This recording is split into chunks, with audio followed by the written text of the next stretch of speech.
Praise the lord. నజరేయుడైన క్రీస్తు నామంలో మీ అందరూ కూడా ధన్యవాదాలు తెలియపరచుకుంటున్నాను. దేవుడి ఇచ్చిన కృపను బట్టి, దేవుడి నడిపింపును బట్టి ఈ రోజున నేను మీ మధ్యలోకి వచ్చి ఉన్నాను. ప్రతిరోజు కూడా దేవుడు వాక్యాన్ని ఇస్తూ మన జీవితంలో ఉన్న శ్రమలను బట్టి, బాధలను బట్టి, కష్టాలను బట్టి ఎంతగానో ధైర్యపరిచి ముందుకు నడిపిస్తూ ఉన్నాడు.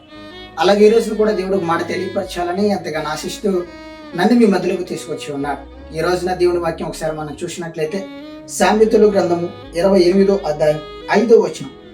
యెహోవాను ఆశ్రయించువారు సమస్తమును గ్రహించెదరు. దేవుడు మాట్లాడుతున్నాడు ఈ రోజున మనతో. నా యందు విశ్వసించిన వాళ్ళు ఈ లోకంలో వచ్చే శ్రమలు, బాధల గురించి ఏమాత్రం కూడా భయపడరు, ఎందుకంటే వాళ్ళకి నేను తోడుగా ఉంటాను అని దేవుడు మాట్లాడుతూ ఉన్నాడు. ఈ లోకంలో దేవుడు అంటే తెలియని వాళ్ళు వాళ్ళ చేతులు వచ్చే శ్రమలను బట్టి, బాధను బట్టి, కష్టాలు బట్టి నలిగిపోతూ నశించిపోతూ ఉంటారు. నా యందు విశ్వసించిన బిడ్డలు వాళ్ళ జీవితంలో వచ్చే శ్రమలు, బాధలు, కష్టాలు వచ్చినా కూడా భయపడకుండా నిలబడి నా యందు విశ్వాసంతో కలిగి ఉంటారు. వాళ్ళని నేను ఎంతగానో నూరింతలుగా ఆశీర్వదించగలుగుతానని దేవుడు మాట్లాడుతూ ఉన్నాడు. నా సహోదరి, నా సహోదరుడా, ఈ రోజు నీ జీవితంలో ఉన్న శ్రమను బట్టి, బాధను బట్టి, కష్టాలను బట్టి ఎంతగానో నలిగిపోతూ ఆదరణ లేక దేవుని సన్నిధిలోకి వచ్చి ప్రార్థన చేస్తూ నలిగిపోతూ ఉన్నావు. దేవుడు మాట్లాడుతూ ఉన్నాడు, నా యందు విశ్వాసంతో, నమ్మకంతో కలిగి ఉండు. నువ్వు భయపడాల్సిన అవసరం లేదు. నీలాంటి వాళ్ళని ఎంతో మంది నీ లోకంలో నేను బలపరిచి నిలబెట్టిన వాడిని.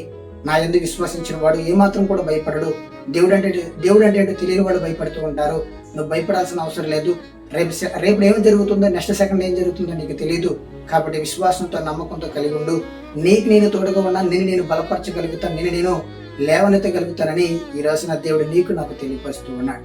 కాబట్టి మన జీవితంలో ఎలాంటి శ్రమలు ఉన్నా, ఎలాంటి బాధలు ఉన్నా, ఎలాంటి కష్టాల్లో మనం నలిగిపోతూ ఉన్నా కూడా భయపడకుండా మనకు దేవుడు తోడుగా ఉన్నాడు.